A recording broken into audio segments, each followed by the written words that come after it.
কচুরমুখী দিয়ে ইলিশ মাছের ঝোল নামটা শুনলে কেমন জানি একটা খিদে খিদে ভাব চলে আসে। এত লোভনীয় হয় এই তরকারিটা। আমার তো ভীষণ প্রিয়।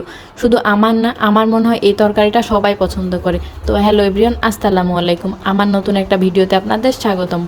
ইলিশ মাছ যেভাবে রান্না করা হোক না কেন, এর স্বাদ সবসময় অতুলনীয় হয়। এই জন্য হয়তো বা একে জাতীয় মাছ বলা হয়। তো যাই হোক, আমি আজকে রান্না করব কচুরমুখী দিয়ে ইলিশ মাছ।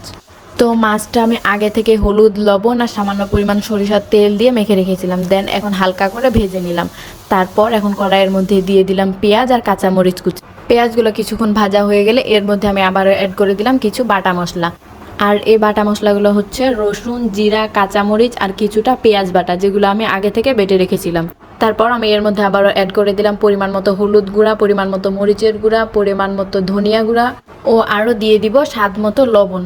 এবার এর মধ্যে কিছুটা পানি দিয়ে সব মশলা একসাথে ভালোভাবে নেড়ে চেড়ে কষিয়ে নিব কিছুক্ষণ, যাতে রসুনের কাঁচা গন্ধটা আর না থাকে। আর আমি এখানে মশলাগুলো একদম কম করে ব্যবহার করেছি।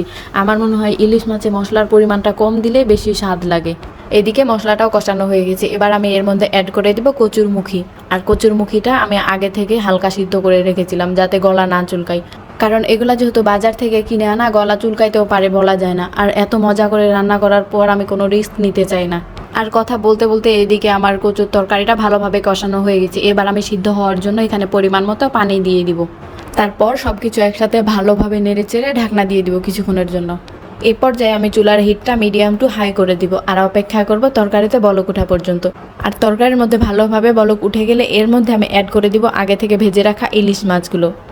আর আমি এখানে মাত্র 2 পিস ইলিশ ব্যবহার করতেছি। আপনারা চাইলে এর পরিমাণটা আরও বেশি করে দিতে পারেন। আমি যেহেতু একজনের জন্য রান্না করতেছি, তাই 2 পিসে এনাফ। মাছগুলো দেওয়ার পর আবারও আমি ভালোভাবে নেড়ে চেড়ে দিব। আর ঝোলটা একটু কমে গেলে এর মধ্যে আমি অ্যাড করে দিলাম 4টা কাঁচামরিচ, একটা সুন্দর ফ্লেভারের জন্য। আর তরকারিটা রান্না হওয়ার পর এই কাঁচামরিচটা ভাত দিয়ে খাইতে জাস্ট অসাধারণ লাগবে। দেখতেই পাচ্ছেন এর কালারটা কি সুন্দর আসছে, আর কাঁচামরিচ দেওয়ার কারণে এর একটা সুন্দর ঘ্রাণ বের হয়েছে। আমার ভিডিওটা যদি আপনাদের ভালো লাগে তাহলে নিচে কমেন্ট করে অবশ্যই জানাবেন, লাইক, ফলো ও শেয়ার করে দিবেন। আর হ্যাঁ, বাসায় একদিন অবশ্যই ট্রাই করবেন। এর স্বাদটা জাস্ট অসাধারণ। গরম গরম ভাতের সাথে যদি এই তরকারিটা সার্ভ করা যায়, আমার মনে হয় আর কোনো কিছুই লাগবে না। 2 প্লেট ভাত খাওয়ার জন্য এটা যথেষ্ট।